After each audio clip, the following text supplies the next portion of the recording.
La obra ha terminado.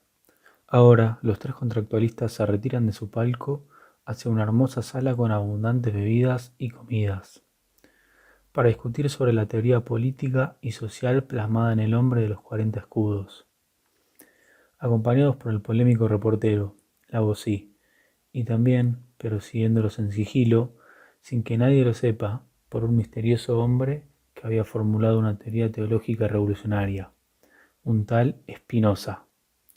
Llegan a la sala. Los contractualistas se sientan y comienzan a beber vino tinto. El reportero se sienta en una silla a un costado apartado de la mesa. No le cae bien ni a Locke ni a Hobbes. Y el misterioso hombre se esconde detrás de un mueble, pero escuchando atentamente. La conversación comienza. Locke. Por todo lo divino. Qué maravillosa obra ha expuesto mi gran amigo Voltaire.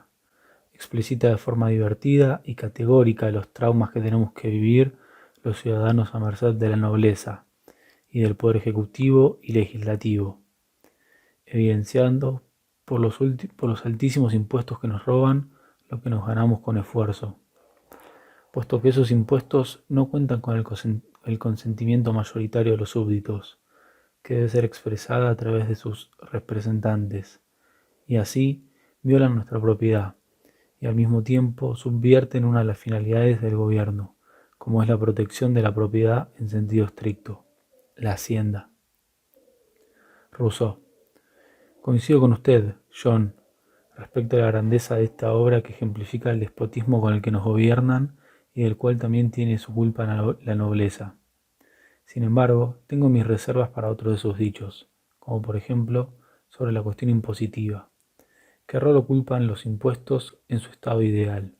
¿Cómo sería? Locke. Le responderé, pero espero que después usted se anime a decirme cómo sería el suyo y si puede, que venza mi opinión respecto a los impuestos, con argumentos válidos. Mi estado ideal se dividiría en tres partes. El poder legislativo, en el cual recae la soberanía, tiene el derecho de dictar leyes y establecer el modo en el que el Estado emplea su fuerza para hacerlas cumplir, imponiendo penas que podrían llegar a la muerte, justamente con el fin de preservar la propiedad, la vida y la libertad de sus miembros. Además, con el fin de asegurar el bien público, podrá establecer impuestos, ya que son necesarios para financiar al Estado, y se les deberán cobrar a todos aquellos que gocen de la protección del mismo, pero solo este poder podrá establecerlos, ya que, como ya dije, estos deben ser aceptados por la mayoría de los súbditos, los cuales se encontrarán representados en esta asamblea. Los miembros de ella no son siempre los mismos, pero obligatoriamente tienen que ser propietarios, varones, hombres libres y mayores de 21 años, puesto que son los únicos con un nivel de sumisión voluntaria a la ley de la razón como para gestionar al poder legislativo, ya que solo ellos tendrán un interés absoluto en la mantención de la propiedad, pensada en términos amplios, la vida, la libertad y la hacienda. Las otras dos partes serán el Poder Ejecutivo y el Federativo. El primero hace el seguimiento de la práctica e inserción de tales leyes, y por consiguiente siempre se encuentra activo, a diferencia del Poder Legislativo, que tiene momentos de inactividad. El segundo se encarga de declarar y gestionar la guerra, la paz y las alianzas, y los tratados con personas y comunidades extranjeras. Por último, es necesario aclarar, a la luz de los hechos que ocurren hoy en día, que todos los integrantes de este cuerpo político también deben someterse a las leyes. Rousseau. Maldito. ¿Cómo va a establecer un Estado en el que el poder soberano solo sea un sector de la población y no toda en su conjunto? Mi Estado es diferente. En él la soberanía reside en la voluntad general, la cual estará conformada por todo el cuerpo, reunido en su conjunto, sin dividir entre propietarios y no propietarios, donde todos tendrán voz y voto en la formación de las leyes, las cuales estarán orientadas al bien público. Esta voluntad se refleja en el personaje de André, cuando cuestiona las desigualdades económicas despóticas, donde los gobernantes y los nobles se adueñan de la gran mayoría de recursos, desbordando en lujos, y dejando enormes cantidades de personas libradas a la miseria. Como contraparte, Andrés siempre que pudo ayudó al que lo necesitaba, incluso entregando parte de su riqueza. Él sería un tipo de ciudadano que integraría la sociedad civil de la cual les hablo. A pesar de eso, coincido con usted, John, sobre la división de poderes de la República en el legislativo y ejecutivo. El primero es donde se ubica la voluntad general, por lo cual ya le hablé de este. Y el segundo, también llamado príncipe o magistrado, es un agente propio que habla en representación del Estado. Reúne la fuerza pública y la ejecuta, pero siempre bajo las órdenes dictadas por la voluntad general mediante las leyes, dado que el soberano es quien le ha depositado el poder que ostenta, e incluso puede revocarse si lo considera prudente. Por otro lado, esta república se mostrará en su estado activo al legislar y formular las leyes a través del legislativo, y se mostrará en su estado pasivo al hacerlas cumplir a través del ejecutivo. Respecto a la propiedad, coincido con usted en que uno de los roles fundamentales del Estado es asegurar la protección de la propiedad con la que ingresa cada asociado. Pero esta debe estar atada a tres condiciones: que nadie tenga más de lo que necesita, que sea el producto del trabajo propio y el respeto al derecho del primer ocupante. Y además, esta deberá estar totalmente a disposición de la República, pudiendo ser intervenida por las leyes formuladas por la voluntad general. Hobbes. Ja, ja, qué divertido volver a verlos pelear. Ya quiero escuchar qué tienes para decir sobre las acusaciones que se te han hecho, John. Pero primero, permítanme darles mi visión sobre el debate que escucho. En mi estado, todos los súbditos deben ceder su poder de gobernarse a sí mismos al soberano, que será el Leviatán.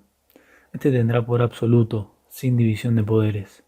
Podrá ser un hombre o una asamblea de hombres, y estará absolutamente desligado de los súbditos, los cuales lo origen al cederle sus derechos, pero el soberano nunca tendrá que rendir cuentas ante ellos, ni cederles voz o voto. En este estado casi no habría libertad para los súbditos, ya que el único derecho natural al que no se renuncia es el de la defensa de la propia vida. Además, el soberano será el único que no debe responder ante las leyes civiles, dado que este es el único que queda en estado de naturaleza, y por ende en estado de guerra. Por el contrario, el resto de los hombres quedan sujetos a este en una sociedad civil, donde todo lo que el poder común ejecuta lo hace por autorización indeclinable nuestra, asentada en el contrato, por lo que nadie puede objetar, porque se estableció que lo que haga el soberano es como si lo hiciéramos nosotros mismos. El soberano es actor y actúa por autoridad. Por lo tanto, es así como instaura la noción del obligatorio y por ende de justicia, habiendo dado cuenta que la obligatoriedad se traduce en una norma o ley porque este poder central tiene la capacidad de castigar a quien no lo acate. Entonces, este leviatán surge para convertir en obligatorias determinadas convenciones de lo justo, que no existían en el estado de naturaleza. Será el leviatán quien distribuirá las propiedades de los materiales que son aptos para la naturalización de este estado civil, de esta sociedad civil, lo que dará lugar a la categoría de la propiedad. De esta forma, la propiedad de un súbdito no excluirá el dominio del soberano, sino solamente el de los otros súbditos, por lo que la propiedad será relativa frente al soberano y absoluta frente a los otros súbditos. Locke. Tiranos. ¿Cómo se les ocurre tal aberración de Estado? Sin duda, semejante tontería solo puede partir de una concepción totalmente errada del Estado natural y del pacto civil que edifica el Estado, clausurando ese Estado natural y dando apertura a la sociedad civil. El verdadero estado de naturaleza es armonioso. En él, todos los hombres son libres e iguales, y los hombres pueden establecer su propiedad de esta manera. Cualquier cosa que él saca del estado que la naturaleza la produjo y la dejó, y la modifica con su labor y añade algo de ella que es de sí mismo, es, por consiguiente, propiedad suya. Locke 2006, página 34.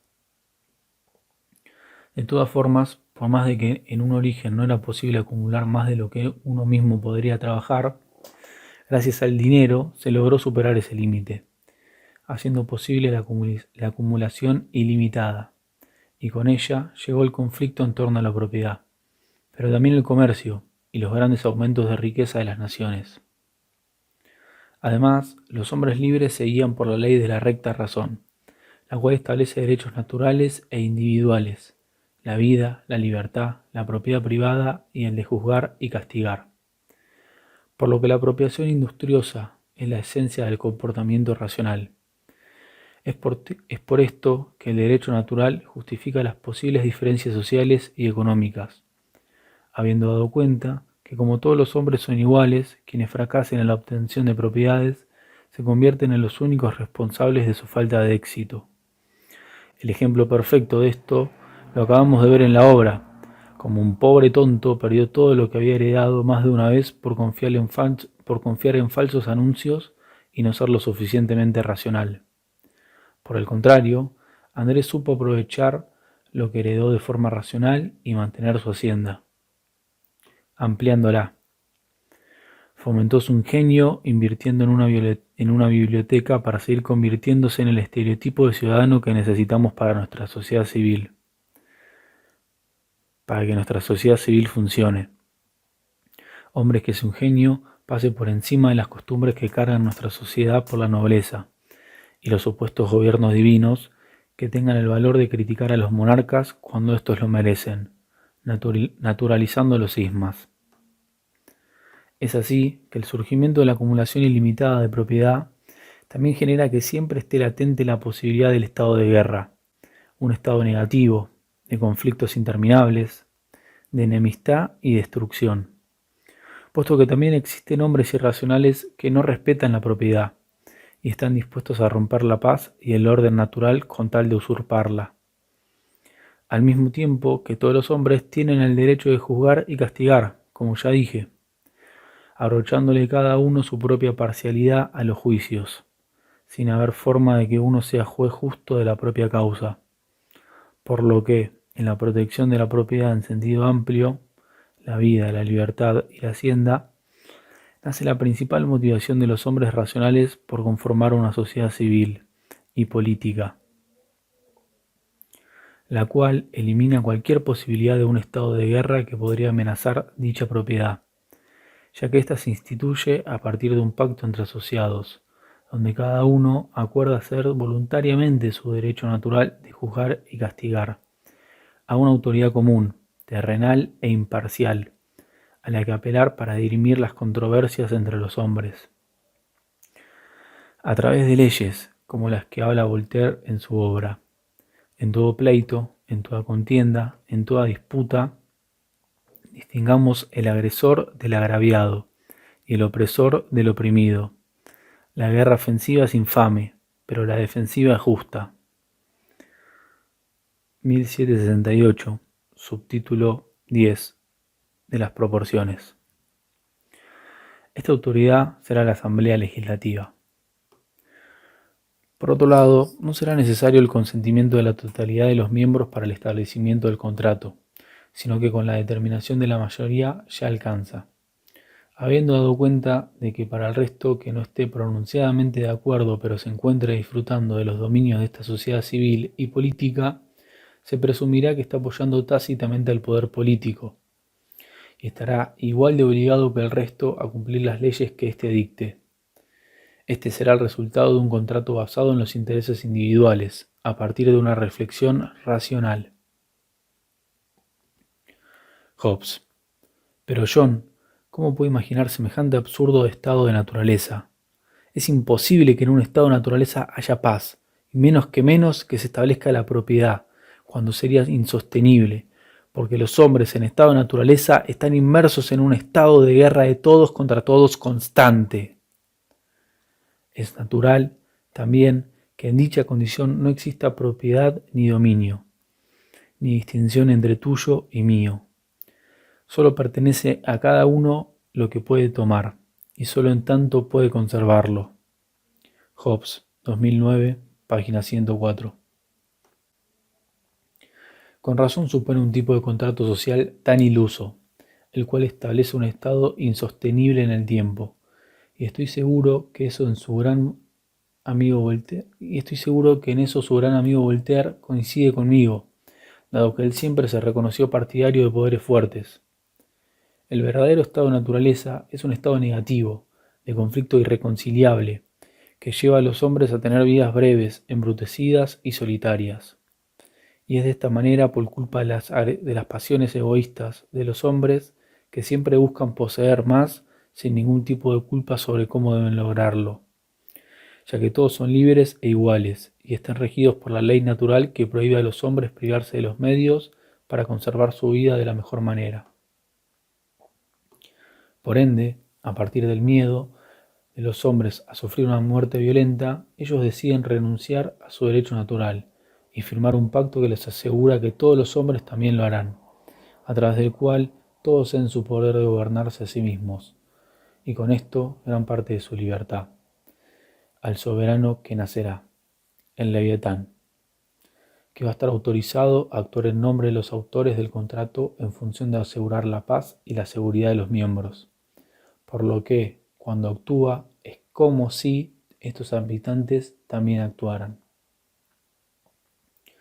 Por último, déjenme decirles que este pacto es irrevocable, dado que es la única forma de terminar de asentar la fuerza de este Estado.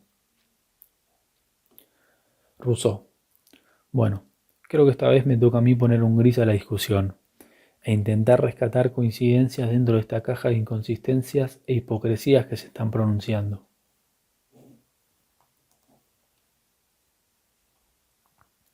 Al decir inconsistencias, Rousseau miró fijamente a Hobbes y luego, cuando mencionó hipocresías, volteó y cambió sus expresiones de descalificación a enojo, al disparar sus ojos conflictuando con Locke.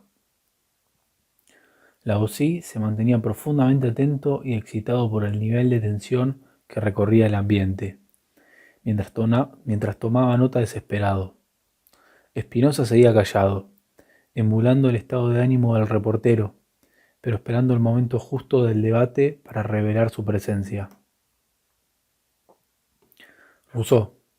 Está más que claro que coincidimos en que todo contrato social que establezca una sociedad civil se formula porque hay intereses contrapuestos en las personas, puesto que si no, no serían necesarios.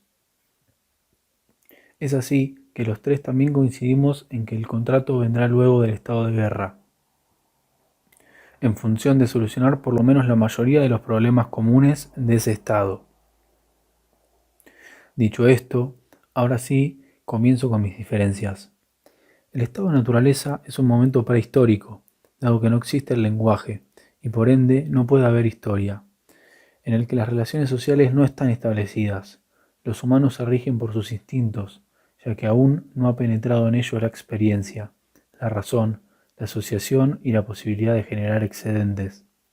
Y por consiguiente se desprende que en este estado no existan los valores morales, que no haya opresiones de unos sobre otros, ni desigualdad, ni estados de ánimo positivos o negativos.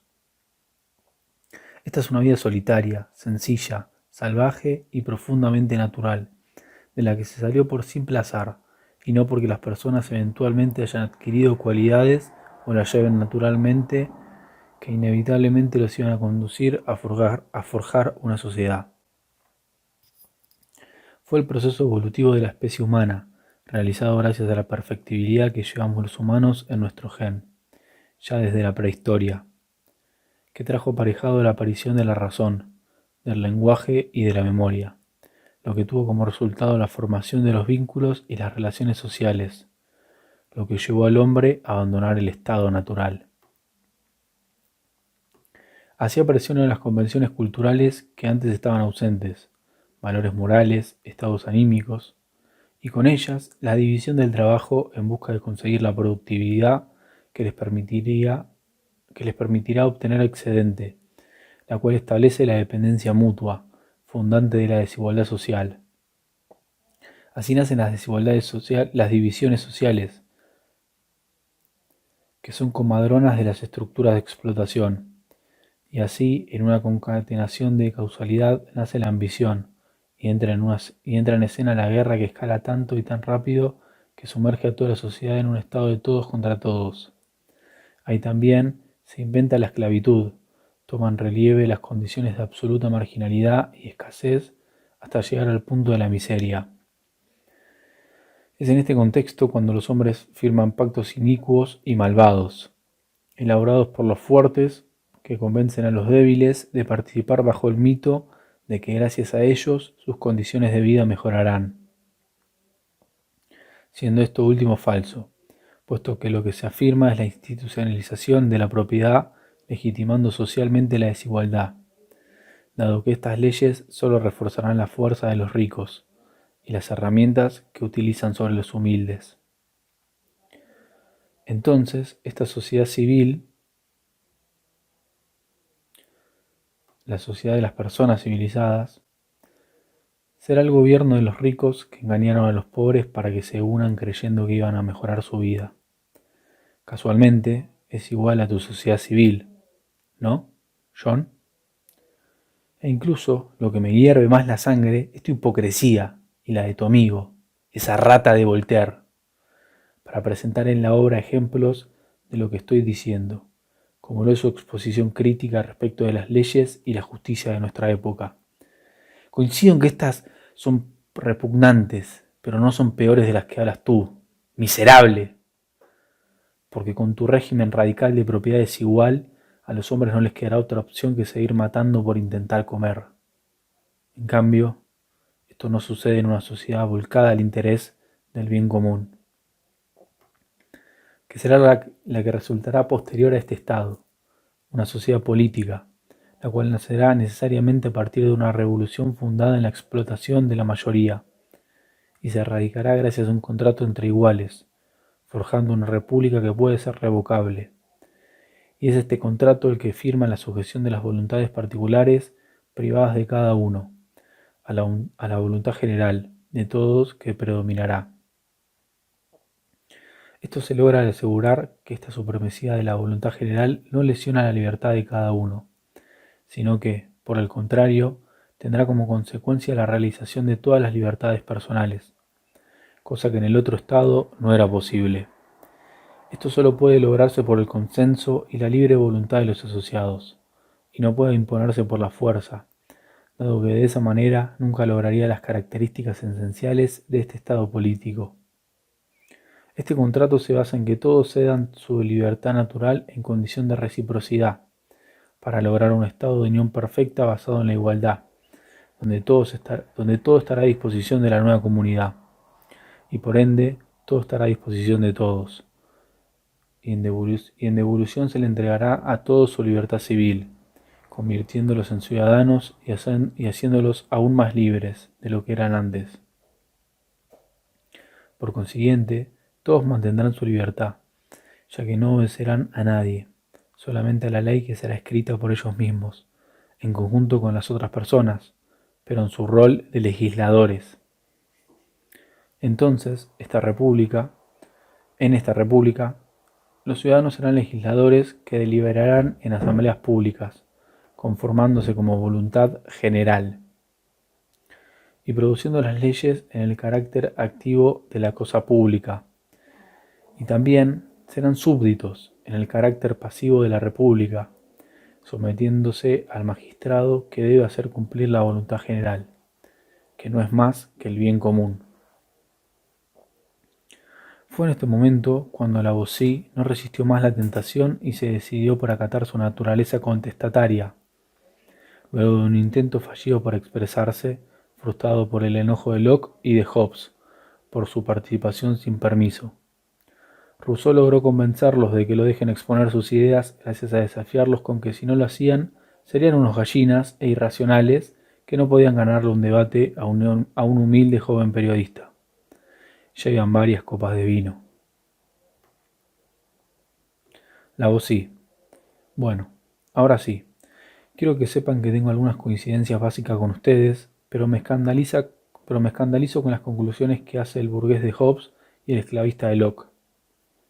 Es así que entiendo el estado de naturaleza de los hombres como positivo, en el cual son poseedores de plena libertad y junto con ella su voluntad por defenderla.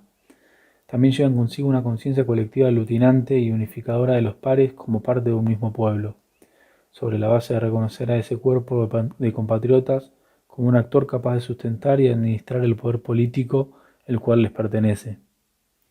Pero ellos pierden esas condiciones a merced de la tiranía, y es ahí cuando nacen todos los males que sufren. La olvidan y así también pierden su voluntad de recuperarla. Pero, ¿cómo se produce este primer asentamiento de sometimiento a un gobierno de este tipo? Para que los hombres lo permitan, por primera vez, cuando aún viven en su condición natural de libertad, solo puede pasar que estén obligados a entregarla por fuerza de ejércitos extranjeros, que los vencen o por haber sido engañados por otros hombres. Es muy usual incluso que lo hagan sus mismos compatriotas. Concuerdo con ustedes que puede ocurrir en ese caso que a partir de la violencia fundacional los hombres cedan por temor toda su libertad natural y todos sus derechos, instituyendo a través de un contrato un Estado sujeto a las leyes civiles. Por esta razón, este pacto podría considerarse voluntario, pero mi preocupación radica en que esta voluntad es consecuencia voluntaria, en que esta voluntad es consecuencia de la imposición de la fuerza por parte del vencedor de ese estado de guerra, sin dejarle otra salida que poner de su voluntad y acceder a las nuevas reglas del juego. Si accede a servir, no es de buen agrado, sino obligado por la fuerza. Laozi, 2008, página 53. Y esto es intolerable. Validan a través de ese estado de naturaleza justificar el tipo de estado que se está creando, que piensan que es justo para la sociedad. Solo están legitimando el acto de la sujeción creador de servidumbre voluntaria. Es por eso que yo llamaría a la desobediencia a los hombres que los integren. Los alentaría a que desarmen ese leviatán y ese poder legislativo de pocos, porque ese principio de raciocinio originario con el tiempo se perderá por el factor de la costumbre y de la educación, extendiéndose el principio de servidumbre hacia las nuevas generaciones a través de la educación. Los tiranos se dieron cuenta de que a través de la sana doctrina los hombres comienzan a odiar la tiranía, desean la libertad y comienzan a forjar herramientas para conseguirla. Es así que los tiranos intervienen en la educación, tergiversándola para que, a través de ella, los hombres no deseen su condición natural, sino que por el contrario, naturalicen estar bajo la opresión del tirano, sin libertad. Ellos pierden su libertad posterior de otorgarle su poder al tirano que los gobernará, a quien no deberían temerle, dado que la fuerza de éste no es más que la propia fuerza de sí mismos. Su única arma es su ejército, el cual no está integrado más que por las propias personas que componen ese pueblo, y aún así defienden los males que ellos mismos sufren. Es de esta forma que todos los hombres comienzan a hacer gustosamente lo que los anteriores hicieron por obligación, ya que no saben cuál es su verdadera condición natural, no conocen su pleno estado de felicidad y por consiguiente tampoco lo anhelan. Pierden la fuerza de deseo de la libertad. Es así que logran la servidumbre voluntaria, disponerse como siervo de forma voluntaria sin reconocer que hay una situación antinatural, injusta, inherente a ese vínculo. Todo lo que dije lo vi perfectamente representado en la obra que presenciamos, y de forma muy cruda, cuando hablan de cómo logró subsistir el monarquismo, al responder que desde Constantino son absurdos y detestables los gobiernos, y que lograron mantenerse ejerciendo su tiranía, gracias a la institución eclesiástica terrenal que legitima su gobierno despótico con la palabra de Dios, a través de fórmulas generales de dominación, como lo eran las relaciones sociales verticales propias de las disciplinas monásticas, que se desenvuelven dentro de los conventos, dado que a los notables esto les conviene, porque así pueden vivir a costa de tontos que trabajan honradamente. Además, también creo, como Rousseau, que la figura de André tenía justamente mucho de lo que necesitamos para los ciudadanos. Estudiosos del buen saber que rompan con la clásica educación adoctrinante de la que les hablo. Sabios que amen la verdad y amplíen los horizontes de su espíritu. Informados de la política y interesados por los progresos del entendimiento humano, y que así rompan con las cadenas de su servidumbre. Cuando Hobbes y Locke se estaban por lanzar a cogotar al joven, rojos por el vino y la furia provocada por los insultos que recibieron, pronunciados por alguien al que veían como inferior, lo que los enardecía aún más. Por suerte para Lavoisier, los detuvo la sorpresiva aparición de un anciano que por su apariencia despeinada, con ropas sucias y desmembradas y un pésimo olor, todos tomaron por loco, prejuicio que asentaron aún más al ver sus movimientos y sus gritos fuera de lo normal, y que tornaron indiscutible al escuchar sus teorías. Una vez que la situación se tranquilizó, el viejo pudo presentarse y explicar por qué y cómo estaba en la sala. Luego explayó su opinión del debate. Spinoza.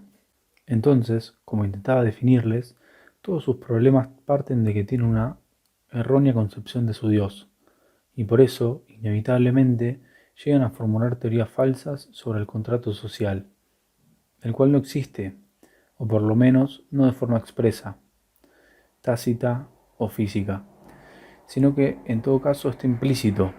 La sociedad civil y el Estado se construyen a partir de la costumbre. Igualmente, tengo que reconocer que ahora que escucho paciente y tranquilamente la postura de Hobbes, coincido plenamente con su idea de estado natural. Volviendo a mi idea de Dios, contrasta con la suya, que lo conciben como un ser superlativo, de cualidades humanas, un ser todopoderoso que crea y dispone de voluntad propia, creador de criaturas imperfectas respecto a él. En cambio, yo lo concibo en igualdad con la naturaleza. Dios es la naturaleza y la naturaleza es Dios, puesto que se recrean entre sí continuamente. Además, estos no se direccionan hacia algún fin en particular o con algún anhelo de realización. No se rigen por ningún valor moral, sino que es impersonal y no posee la capacidad de desear. Él no es un ser todopoderoso, superlativo y creador a propia voluntad, sino que es la causa primera de todo lo que existe, la sustancia primera, la potencia infinita en acto. Dado que todo lo que existe es como expresión determinada de él, que además es infinita porque no tiene una fuera, todo lo que existe es efecto de él. Además, como las causas nunca se separan de sus efectos, los efectos, nosotros, también somos causas en sí mismas, porque también tenemos la potencia para generar efectos, porque todos estamos en Dios y por ende todos tenemos el poder de hacer. Es esto a lo que llamo estructura de causalidad inmanente. Entonces, en esa inevitable condición de existir, solo como modo de Dios, es lo que resulta en la potencia finita de los seres. Por lo que somos detentores de derecho natural, el cual es la capacidad que tenemos de poder hacer. Es nuestra potencial. Se sigue que cada cosa natural tiene por naturaleza tanto derecho como poder para existir y actuar. Spinoza, 1986, página 85. Cada cosa que existe es potencia para realizar su voluntad, expresando su naturaleza. Cada cosa que existe es un derecho singular finito. La persona y su derecho natural son inseparables gracias a que es inherente a ellos existir, ser naturales. Desprenderse de ellos sería perder la potencia, y eso lo llevaría a la muerte, puesto que solo perdemos el derecho natural y la potencia cuando morimos porque perdemos el poder de hacer. Si bien ahora ustedes se ríen, no tengo dudas de que Voltaire apoya mi teoría metafísica y que ha querido expresar esto mismo en diálogos específicos de su obra. Por ejemplo, cuando nos contaba el descubrimiento del filósofo Maupertuis y cómo los chicos se hacen por atracción, el cual deja claramente expuesto cómo los órganos de por sí no tienen un funcionamiento directo e indiscutible, sino que por el contrario, eso es pura vulgaridad.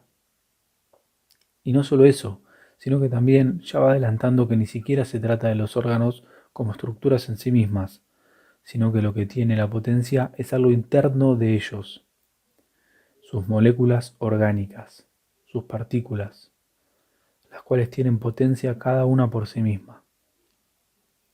Entonces, retomando, nos encontramos con que tenemos diversidad de seres con potencia y derecho natural finito. A esto hay que agregarle que estos seres tienden a ser racionales en algún momento, lo que significa que buscan la propia libertad, actuando acorde a mi propia naturaleza, y así lograr potenciarse.